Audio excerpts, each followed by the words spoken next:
Assalamualaikum warahmatullahi wabarakatuh. Perkenalkan, nama saya Sholom Medini Putri dari kelas 2CF dengan nomor NPM 062530701500. Pada video kali ini saya akan melanjutkan praktikum mata kuliah routing dan switching. Di sini saya akan mengerjakan pada modul 2 yaitu konfigurasi static router. Di sini saya sudah membuka topologi jaringan di Cisco Packet Tracer yang sudah saya selesaikan pada modul 1, dan di sebelah kiri ini saya juga menambahkan modulnya untuk membantu saya mengerjakan praktikum ini. Oke, di modul 2 ini saya diminta untuk static router di 3 router ini. Di bagian verifikasi awal diminta untuk show IP route di setiap router ini. Jadi saya akan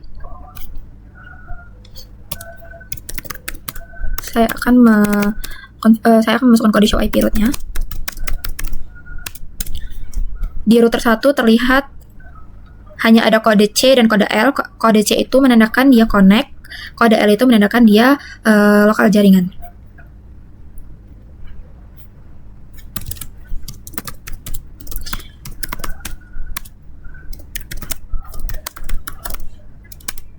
Ini hasil dari show IP route di router 2, sama seperti router 1, hanya ada kode C dan kode L.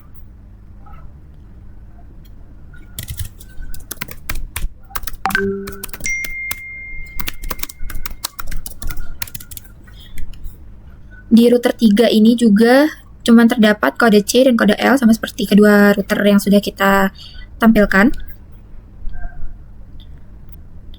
Oke, show IP route sudah selesai di setiap router.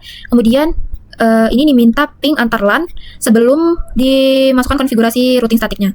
Kita coba di PC LAN 1, kita coba ping ke LAN 2. IP LAN 2 itu 192.168.28.8, itu bisa dilihat dari tabel pada modul.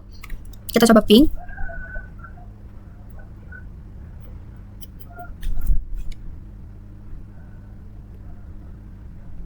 Di sini hasilnya terdapat reply from 192.168.28.1, hasilnya destination host unreachable. Itu artinya PC LAN 1 ini belum menemukan jalur untuk ping ke LAN 2 karena belum dimasukkan konfigurasi router statiknya.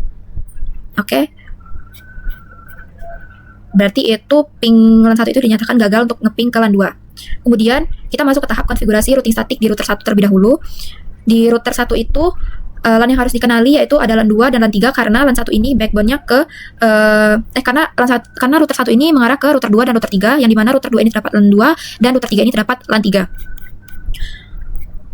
Oke, kita konfigurasinya. Ini kita konfigurasi terminal, kemudian kita masukkan IP-nya 28.8, masukin subnetnya, kemudian kita masukkan IP untuk ke next hop-nya. Oke, ini saya akan masukkan IP router ke LAN 3. IP router ke LAN 3 itu 192.168.28.16, subnetnya sama seperti LAN 2 dan IP next hop-nya juga sama seperti LAN 2. Kemudian kita end, jangan lupa untuk copy running. Oke, konfigurasi static router 1 sudah selesai. Kemudian kita masuk ke konfigurasi static router di router 3 terlebih dahulu. Di router 3 itu kita harus memasukkan LAN 1 dan LAN 2. Sini konfigurasi terminal, masukin IP route untuk LAN 1 terlebih dahulu. 192.168.0.248.248.253.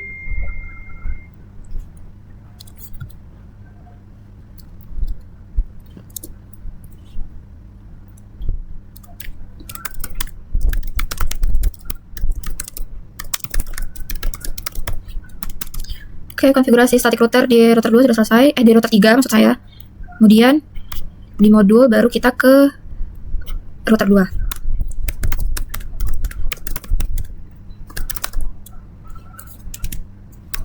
IP route. Oh ya, di router 2 ini kita masukkan LAN 1 dan LAN 3. Kemudian next hop-nya IP R1 dan IP R3. Karena R2 itu posisi di tengah-tengah, dia menyambung ke R1 dan R3.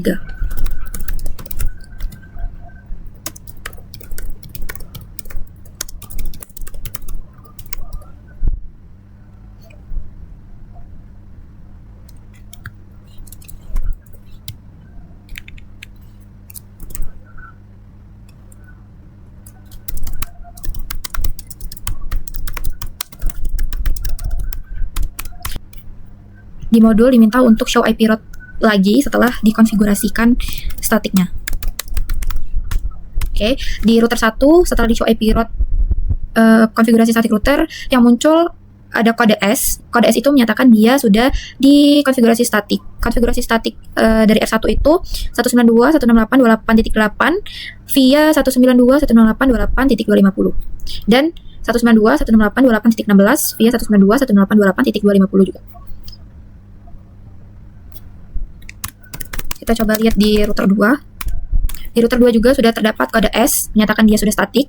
Di router 2 ini statiknya 192.168.280 via 192.168.289 dan 192.168.28.16 via 192.168.28.254. Kemudian di router 3 juga sudah terdapat kode S 192.168.28.0 via 192.168.28.253 dan 192.168.28.8 via 192.168.28.253. Oke. Kita coba ping antar LAN. Kita coba ping dari LAN 1 dari PC LAN 1 ke PC LAN 2. Kita coba ping dengan IP 192.168.28.8 apakah sudah bisa?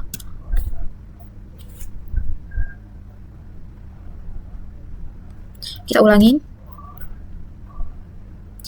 Di sini setelah dikonfigurasi static router pada LAN 1, dia sudah bisa ngeping untuk ke PC LAN 2-nya. Hasilnya reply from 192.168.28.250 bytes 32 times 1 ms ETL 254. Ini pingnya sudah berhasil. Kemudian di PC 1 lagi ping ke PC LAN 3.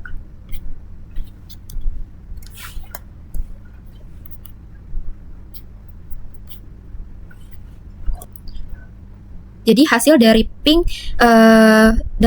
LAN 1, LAN 2 dan LAN 3 sudah berhasil setelah dikonfigurasi static routing. Kemudian kita masuk ke konfigurasi default route. Di default route itu bentuk kodenya yaitu IP route 0.0.0.0 spasi 0.0.0.0 kemudian masukkan IP next hop-nya. Kita coba masukkan konfigurasi default route itu di router 1 terlebih dahulu. Konfigurasi, kemudian masukkan IP route dari default route-nya 192.168.28.250.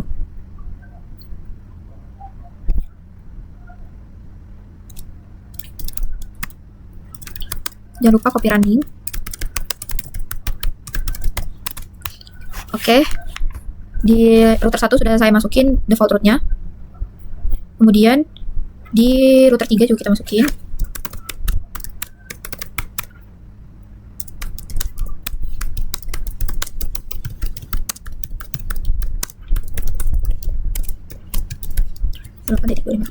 Oke, and copy running. Di router 3 sudah saya masukkan konfigurasi default route-nya. Kenapa yang dimasukin cuman router 1 dan router 3 aja? Karena skenario default route itu studi kasus, yaitu router 1 dan router 3 itu hanya tahu jalan ke R2. Sementara di router 2 itu memiliki router lengkap. Di sini saya di sini diminta untuk menghapus route static di R1 atau R3 untuk melihat efek default route. Ini sebenarnya opsional, tapi saya mencoba untuk analisisnya. Di sini saya sudah menghapus IP route di R1. Ini perintahnya IP route 192.168.28.8 itu IP LAN untuk LAN 2. Kemudian di sini IP route 192.168.28.16 itu untuk LAN 3. Kemudian setelah saya show IP route, di sini yang tersisa hanyalah kode S dengan tanda bintang yaitu kandidat default. Kemudian setelah saya menghapus IP root di R1 ini, yaitu terdapat IP root LAN 2 dan LAN 3, kemudian saya mencoba LAN, saya mencoba nge-ping dari root dari PC LAN 1, saya coba ping ke PC LAN 3 dan LAN 2. Di sini hasilnya masih bisa reply from 192.168.250 bytes 32 TTL 254. Itu dikarenakan router ini itu tidak memiliki rute spesifik menuju jaringan tujuannya, sehingga paket akan dikirim melalui default route sebagai jalur cadangannya. Jadi dia masih bisa ngeping antar LAN. Kemudian masuk ke bagian troubleshooting router statik. Saya akan menjelaskan penjelasan singkat mengenai troubleshooting ini. Yang pertama, ping satu arah balik tidak. Itu penjelasannya paket data itu bisa sampai ke tujuan, tetapi balasan tidak bisa kembali. Hal ini itu terjadi karena router tujuan tidak memiliki route untuk kembali ke jaringan asal, sehingga jalur pergi dan jalur baliknya tidak sama. Kemudian nomor 2, salah next hop. Next hop itu adalah alamat jaringan IP router berikutnya yang menjadi tujuan pengiriman paket.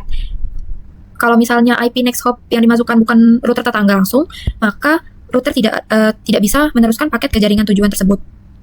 Dan nomor 3, ada interface backbone down. Interface backbone itu adalah jalur utama yang menghubungkan antar router.